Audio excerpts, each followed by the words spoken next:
hazardous mitigation grant program funds to distribute to eligible applicants to complete eligible mitigation activities.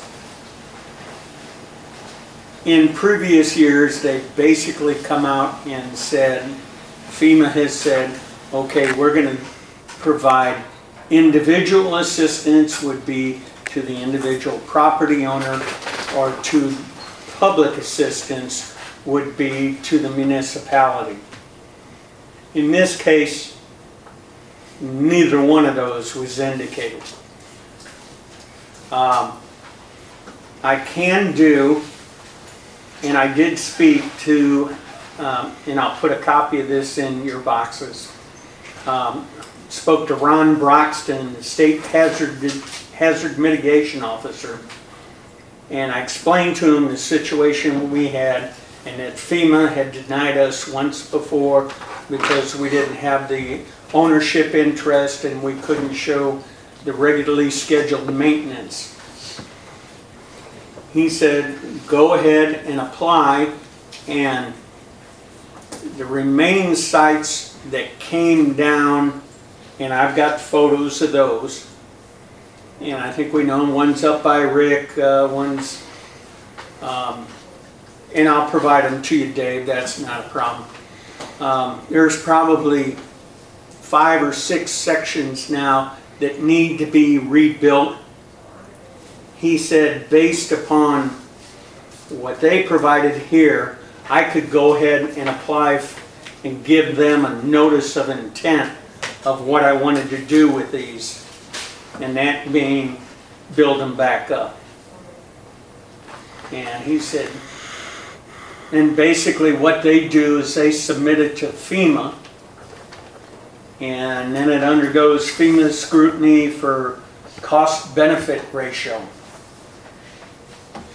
So I can show them those results that we're getting flooded on a yearly basis. So hopefully that'll help persuade them to provide us with funding to make repairs. The second thing that I came across with is, originally we had looked at doing what is called a quick claim deed. But what the quick, and it's Q-U-I-T, not quick, would do is transfer ownership of those properties that backed up to the branch to the city. From my own perspective, I didn't think if we approached it from that route that we would get 100% participation. There are other deeds that are available, and one is an easement deed, specifically an access easement deed. An access easement deed would not give us ownership of the property, but it would allow us to enter into and upon and effect repairs without any problems. And I think that's the route that we should pursue at this time. It's cheaper than trying to quit claim deed properties over. Plus, I think in all likelihood we'll get greater participation in this because it still gives the ownership to the property owner. And if I had property on it, I might not be willing to relinquish it either. I understand the benefit to me, but I think this is the better approach that we go, and it's a whole lot cheaper. If we get an easement to do that and we go on someone's property and a piece of equipment runs over something, whatever, are we going to be held liable in that instance?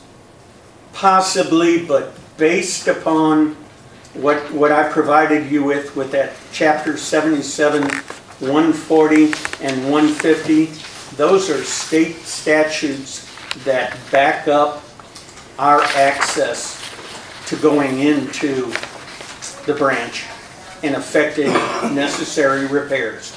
It covers us.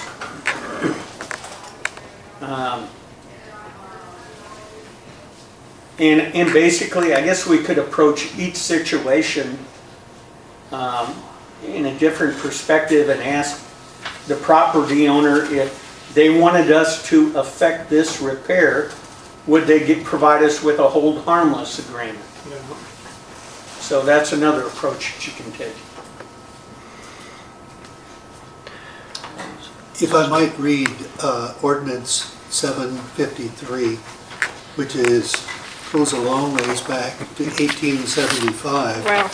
It might help us to understand some of the things and I'd like to do it. Okay, an ordinance to provide for straightening and relocating a part of the stream called the town branch and to preserve certain streets. Be it ordained by the City Council of the City of Louisiana as follows.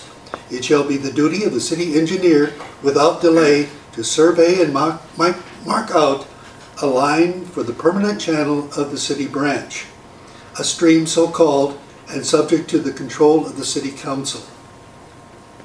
That, I think, is an interesting statement there.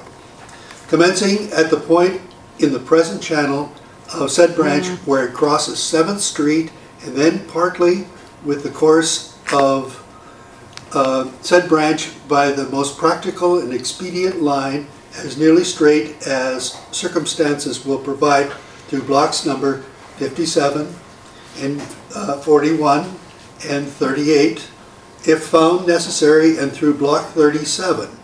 Channel now made permanent by stone walls in said block 37 shall be reached.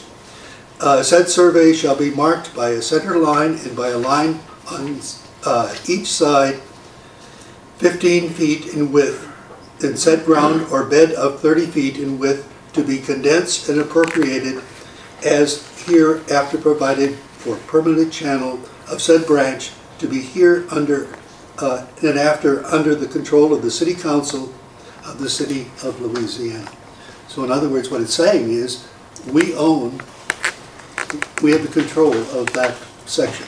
But only that section. That's correct. Okay. The approach that I was going to take would give us the all-encompassing and that's the correct. branch within the city limits down to Noit Creek. The branch is 8,455 feet in length. Right. Just under 2 miles. Okay, may I continue? The wall length is 5,737 feet. Okay. The ordinance books were in the library at the time that I researched this and were removed from the library.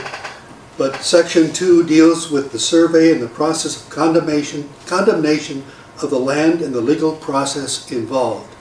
Fair and just compensation shall be provided. In other words, it says they were going to be paying people for that land.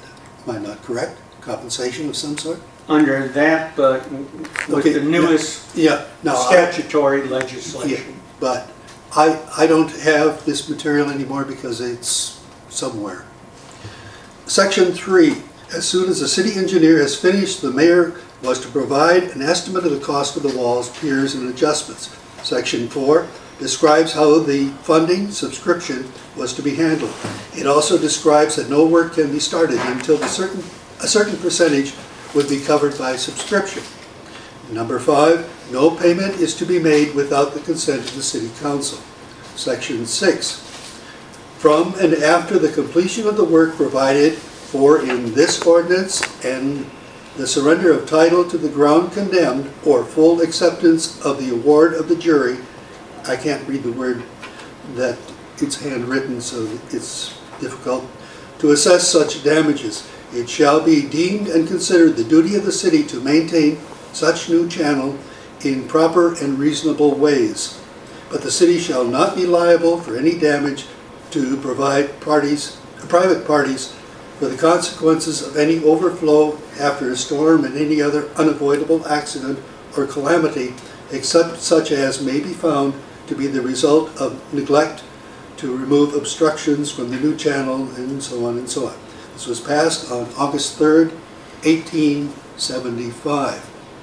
I think this document gives us some places to start looking.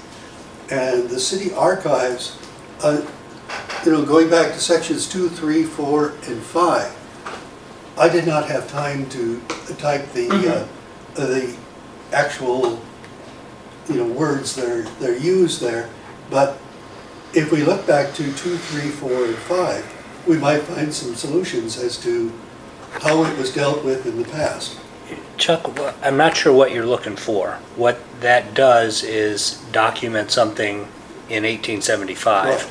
We don't know what happened through the Public Works era. We don't know how the rest of the branch got incorporated in. And my concern is that if what we want to do is go find a historic record, a history of the town branch, then we can spend a lot of time and go do that. It seems like that's a very time-consuming approach. If we could come up with a way to simply come to agreement with the property owners that are there. So for instance, it may be that a property owner can't actually give us an access easement deed if they don't own the property and we do. But if we signed a quitclaim deed, there's a quitclaim deed and a warranty deed. A quitclaim deed says, I'm saying I don't own this property. A warranty deed says, I can show you I own this property. That's the difference between those two deeds. The city could say, here's a quitclaim deed, just a standard quitclaim deed. We don't own it, you own it, and then they could sign an access easement deed back to us so we have access. Makes them happy, makes us happy. I guess we get near 100% participation with that approach without doing any historic record rebuilding that would be very, very time consuming. So my concern is when we've gone for this funding, we haven't been able to produce a set of cohesive documents that illustrate we own all of this. If we had a systematic way to go from one end to the other end of the branch and produce a set of documents that every property all the way down the branch we could say, here it is, here's us signing it over to them, here's them giving us the easement. That's the legal opinion that we would need, was for somebody to say, okay, easement does grant you some rights to ownership. And that's basically what it does. So that's kind of the approach that we're taking. But my question is, where are these documents? They ought to be in the archives of the city.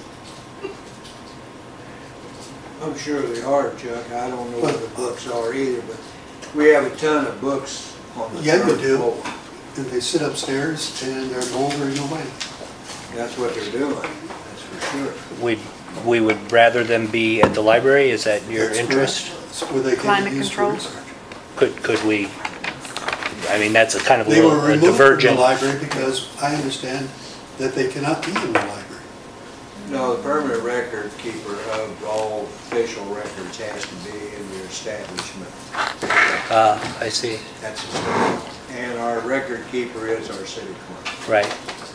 What if you have one person in the middle of this ditch that says no to all that? That's a great question. My understanding was that it wasn't important. It would be nice if the city just simply owned the whole thing. Ideal situation. But if the city didn't, we would need to be able to establish that John Smith owns this piece. If we can do that, then we can hold John Smith accountable to repair his piece. This topic is not the topic of discussion, and we need to... I think it is. This is. I don't believe so. Sure. If he's saying... Where if, records should be? no, that's not what we're talking about We're anymore. beyond. No, We've moved beyond. they're talking about... Let's talk about where the record should be A other hypothetical times. problem, they said it, if everybody give you an easement or a quitclaim deed along the city branch, if one property owner said no, It's fine. that's fine, so we bypass that property owner and... But we document Gain that. access to other areas. But we document that that owner owns that piece, and now we can hold that owner accountable, Yeah. and per the state statute Absolutely. 77-140 you just gave me, if they don't, we can obtain that through condemnation. You betcha. So we can hold them accountable. We got a question from the audience here. It's my understanding this work study was to ask property owners along the city branch and you all to discuss what can be done about the creek, not who owns it. 77-140 and 150 give you all the authority you need, the city council and the mayor, to keep that a free-flowing drainage system for the city. You promised the folks here that you're going to discuss how to do it, not who owns it. Yeah, okay. I think the actual agenda said it was set up a 5-year plan.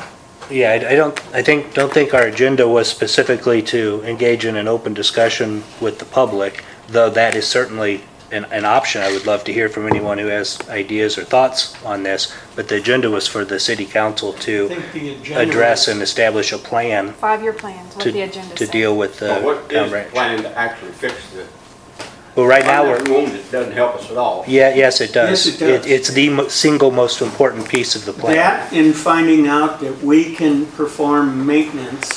77-140 gives you that permission. You can, you're obligated to keep it a free-flowing, unobstructed drainage system for the city. That's not just one property owner. You're affecting people far away from people that don't even own it. Well, right now, Porter, we're not talking about keeping it flowing. What we're talking about is rebuilding the wall. Gaining That's access. what I'm talking about, is keeping it built up. So where it will. are we gonna start at one end and work towards the other? I mean, it seems to me to set up No. increments. At this point, at this juncture, and that was the next thing I was gonna get into. And I identified, when I made my FEMA application, I identified several sites. One was the Maryland Street Bridge, and we've taken care of some of those.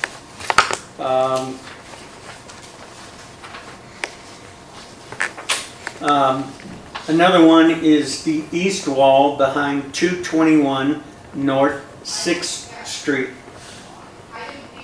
The east wall? East wall behind 221 North 6th Street. Yeah, that's looking across from, if you're on the, say you're off of 6th Street and So- you're looking back Towards the river. towards, yeah. Just to step back a little bit and try to have a plan.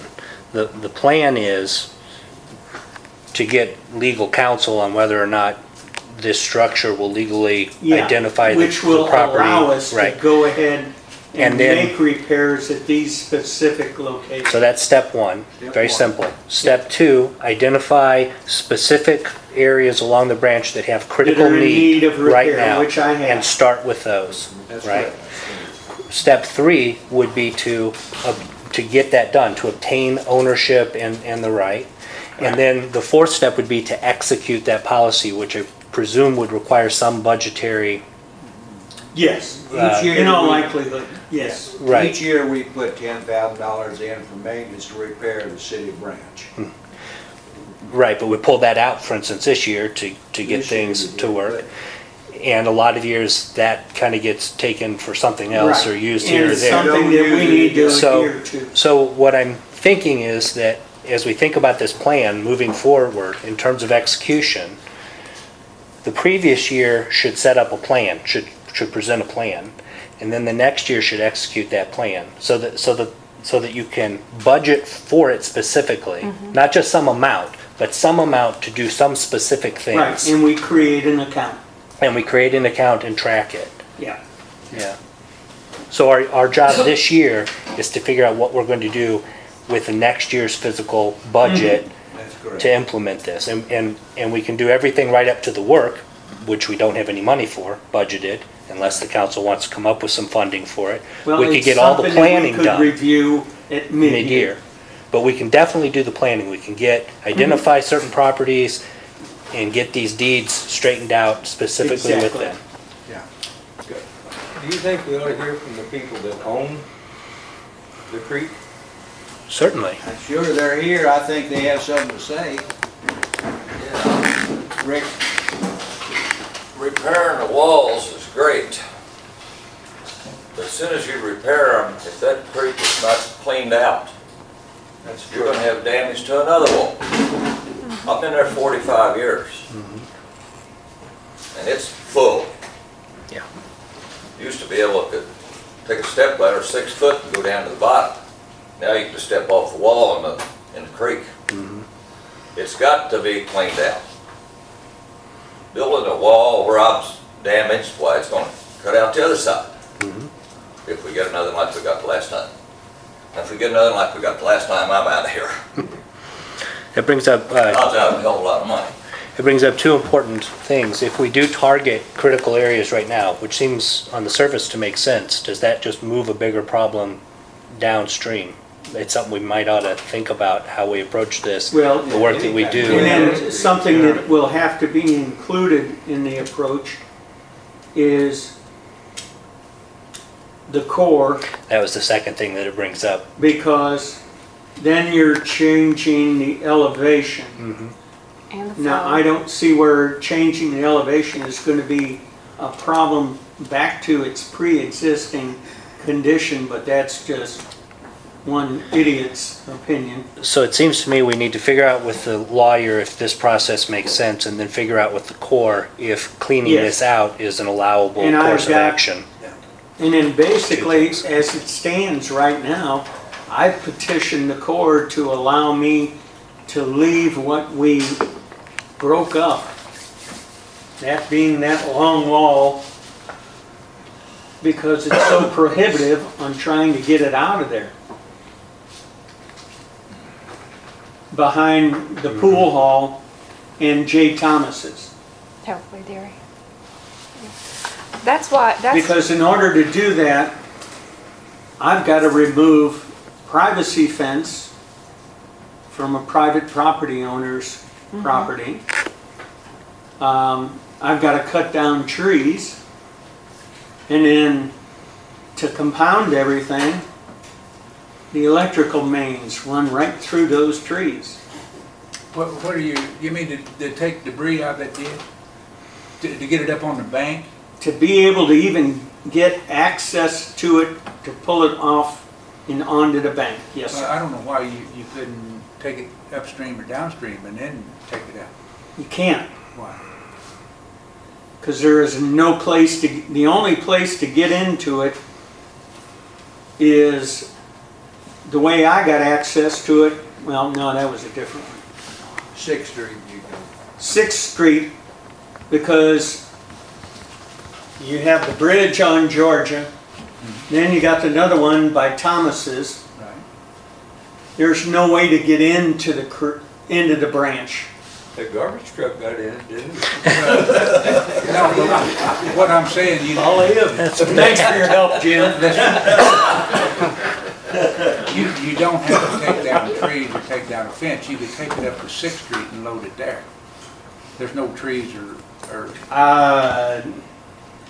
You can't get a piece of equipment in there.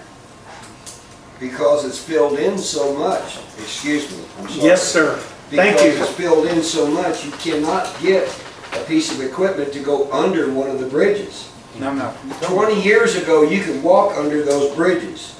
Today, you have to walk over, bend over at the waist. That's how much it's filled in. Well, we are getting off now. We're Yeah. talking about how, but we need to talk about. But it needs, this plan needs to be developed such that we have designed access points, which will allow us to get to anywhere we Yeah, want. and that's what If you I'm got a looking backhoe, for. You could make a ramp go down in there. I mean, that's. We, Larry White and myself took a ride with a contractor the other day that builds walls. And he looked at the walls up there on Allen Street where it's undermined, and he says, and he agreed with the man right back there and right there. He said, before you contemplate doing anything, clean the creek out back to its normal depth. Then you can survey the walls and see which ones has to be fixed. And he said, then go from there. But he said, the first job you have to do is clean the city. But what we're hearing, Tom, it's impossible to clean it out. And I know it ain't, you know it ain't, but it's not. you've got to get down in there and clean it out some way. If we can't clean it out, then we're Still a sitting pretty here- good footing. Not till you get easements from the property owners. And that's the purpose of this meeting. That's what I'm trying to pursue. Right. If we get the easements, I don't think you're gonna have then any we problem. can get in there. Yeah, I think we do need to get the easements or have our city attorney give us a ruling on that so we can find out what we can and can't do on the easement. Randall has a question or a statement. I'll make 2 or 3 statements. Louisiana Housing Association has property along the town branch, west of 7th Street, and we own property on both sides. Very little piece on basically the east side. And so we voted at our last board meeting to transfer ownership of the town branch piece that we own to the city. So we will instruct our attorney to write up the proper deeds so that we are no longer responsible for anything on the town branch piece. Now, understand that what Rick has said and some others have said, that ditch is filled in, I don't know how many feet. Well, you know if you've done it, been here longer than I have, obviously. We need to have that dug out, or at least figure out how far down those branch walls go. Thank you. And the WPA, when they put those walls in, if we could find those records, and we've made a very intense search, and Jamie and her friend Sherry have worked on it, and several other people, we can't find them yet, but we think we know where they are. Okay. In the St. Louis Federal Court. Because WPA, when they came through here in the 30s, would not have worked on private property. So that would have had to be condemned or some kind of record made when they came. Yeah. And there are at least 2 people who are living here in this town right now that watched that branch being built. Lived in the neighborhood of Swisher Village. So that's not a problem. I also have a list here in this file of all of the property owners along the town branch that were, maybe about 2 years ago. So we have all that, all the deeds. There are 100 of them. And a list of all the properties, and this was done by the 911 people at the courthouse. And so I have that here, if that is of any value to the city. It'd be of big value to us. Right here. The long-term recovery committee, of which Kurt and Jamie and I are part of, have been working on this, and we're very concerned about that ugly ditch that runs through town called the town branch. Okay, thank you, Randall. What I'd like to suggest to council is that we check with our city attorney.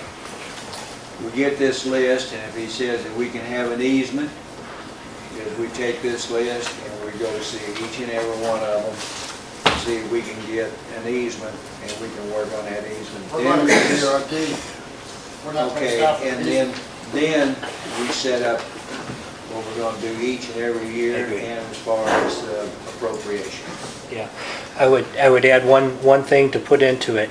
We don't have to do this all at once. No. What we need to do is move forward, right? So if it looks like, hey, this is overwhelming, then let's identify those areas we want to go for, and let's get that done comprehensively as a phase 1. And those first before we try. Let's package this up as you think about it into bites that we can actually handle, so that we don't get overwhelmed. That's what I was trying to say. The first bite is legal determination that we can go ahead and proceed with this approach. I agree. With the easements. Right. Once we get that, then we head into contacting each and every property owner.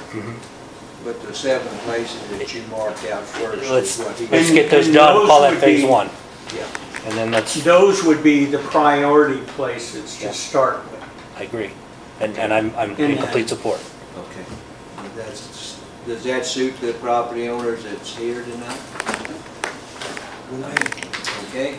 And then the other aspect that I will add is that in the interim, I will be in contact with the Corps to make sure we can see if we can excavate out that depth. Great, Okay, excellent. very good. And Reverend Cohn, if there's any way you could provide, and I know I'm asking you the impossible, and that being to provide me with original depths. I don't know that, Okay. but I will tell you this. Two of the people work for University Extension, and I took a little tour of the town where I was out in the country. And one of the gentlemen went with me. I've known him since he was 5 years old. He lives in Columbia and has worked on many water projects in the state and in this area. He's quite familiar with Muddy Creek. So he has looked for these records in the State Historical Society, but the attachments are not there in the record. So it was the opinion of the title people and Dan Downing that they might be in the federal courthouse in St. Louis. We haven't gone there, and it's like Bart says, and maybe some of the rest of you, it's going to be next to impossible to find that record, but there are attachments. Well, I think basically what it, as opposed to trying to find those, I'll just contact the Corps and say, here's what we would like to do. Are there going to be any problems with pursuing that course of action? Right. Don't go say this is what we're gonna do. Tom, there's a concrete wall between me and Rick's property, and Charlie Bitts put that in there some years ago. So he went, if he had to go down so deep, so there ought to be, that's a much more modern, find out how far he went down with that concrete wall. Because it runs from my property, right to the corner, all the way through Rick's, down around to where the stone part begins. Now, the rock on that other side, right where they started building it, it's gone, so there's no worry about that. But there might be a record of Charlie Bitts when he built that wall. Yeah, But like it was this- that many years ago. Like I say, in the interim, while we're doing these other processes, I will approach the Corps about decreasing, taking more out of the branch than adding any more into it. I think we could, we can probably assume that as you do that, you're going to be able to tell where that wall ends. So I think it could be stated that we are going to an original elevation. The problem, Yes. one of the problems is it's not going to be the same based on topography, width. I mean, you're talking about a volume, not a height. Right. And it may vary, I'm certain it varies through the branch. So there's no depth. It's going to vary. It's going to be hard to see where the footing is. As so. far as the Corps is concerned, taking it to wherever that original wall depth was, clean it out. Right. Agreed. I've got several pieces up there, that you can still see the footing. Thank you, Rick. And then I'll get with you and I'll come and take Yeah. a look at them. Yeah. Yeah, Rick was one of the originals when we first started putting the walls in up there. When we cleaned out the creek and then put the wall. Yeah. Okay. Anything If else? that answers your question, if that's good enough for the council, we get an opinion Good for from me. our attorney and then we'll go at it again. Very good. Thank you all for your Thank you. help. Thank you, everyone. Thank you all for coming. And Carter's, Thanks for helping. It's about time. Tim. Carter's, I'll tell you one thing, you couldn't have picked a cooler day to work.